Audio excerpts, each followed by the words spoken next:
I have never learned so much about something I cared about so little to then have my mind blown so completely.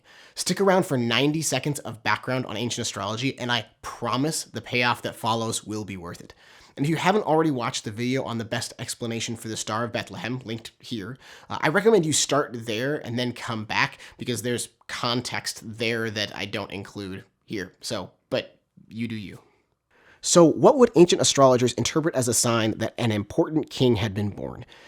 To answer that, I'm going to give you a 2-minute crash course on ancient astrology through the lens of Caesar Augustus's horoscope, which was thought to be about as kingly as it gets. First, there were exaltations. Basically, the planets, sun, and moon each had a zodiac sign that it would be exalted or powered up in. For example, for Caesar Augustus, Jupiter was exalted in Cancer, and Mercury was exalted in Virgo.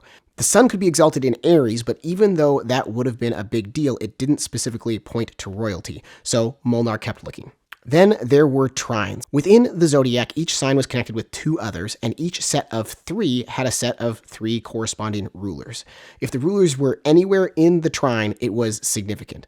And the more rulers, the better. In Augustus's horoscope, 2 of the rulers of the trine were present, which was a big deal. Venus, the 3rd ruler of this trine, was off doing its own thing in Scorpio. But this didn't seem helpful on the hunt for the Star of Bethlehem, since Matthew mentions one specific star, and for trines to be really significant, there need to be multiple, so the search continued. Then there were attendant planets. If Jupiter or Saturn rose before the sun, they protected it. The same thing was true if Mars or Venus followed the moon. Mercury could attend either the sun or the moon because Mercury is mercurial. For Augustus, Jupiter and Mercury protected the sun by rising before it, and Mars protected the moon by setting after it. But again, this required multiple planets, so probably not the right fit for the Star of Bethlehem. Saturn and Jupiter were the most likely to fit the bill because they were known as the Regal Planets. And of these, Jupiter was the most important because Jupiter was the king of the gods in the Roman pantheon. It was Jupiter's exaltation on the day of Augustus's birth that was the most important condition. Anyhow, Molnar went looking for a time that the moon eclipsed Jupiter in Aries in the date range, and lo and behold, April 17th, 6 BC was just that. And do you remember how Matthew says that the wise men saw the star in the east? He actually mentions it twice. Well, in the east, or at its rising, as the NIV translates it, was an astrological term for a morning star, a planet that rises just before the sun that day. And on this day, when the moon eclipses Jupiter, April 17th, 6 BC, that's exactly what Jupiter did. Jupiter was the morning star rising in the east just before the sun, just like Matthew says. If it was a big deal to be close to the sun, and an even bigger deal to be close to the moon, it was the biggest of deals to be close to both the sun and the moon on the same day.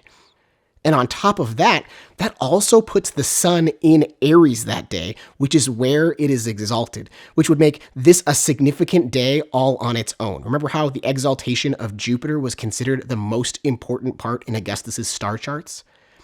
And the sun is one of the 3 rulers of this trine. And Jupiter is also a ruler, putting 2 of the rulers in the trine for that day.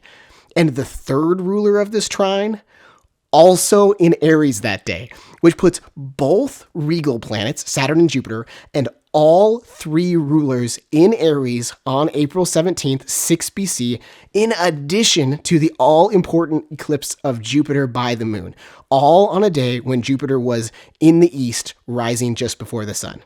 And actually, that's not all either. With Saturn and Jupiter rising right before the sun that day, they were in perfect attendant positions for the sun. And Mars and Mercury rose shortly after the moon, putting them in perfect positions as well. Venus is, once again, off doing its own thing out there. If I were a skeptic, this probably wouldn't convince me. But because I already believe, I'm also convinced that this was the day Jesus was born. And this hit me deep. Something about the fact that we can look back and see the stars organized in this way. Either God had the Magi in mind as he was creating the universe billions of years before they even existed, or he was at work in ancient astrological beliefs, shaping them to point these wise men his way in 6 BC. And either way, it is impossible to convey the humility I feel in the face of such power. If God can control the planets in the sky, what could possibly stand against him? And if he is my Lord and Father, what do I have to fear?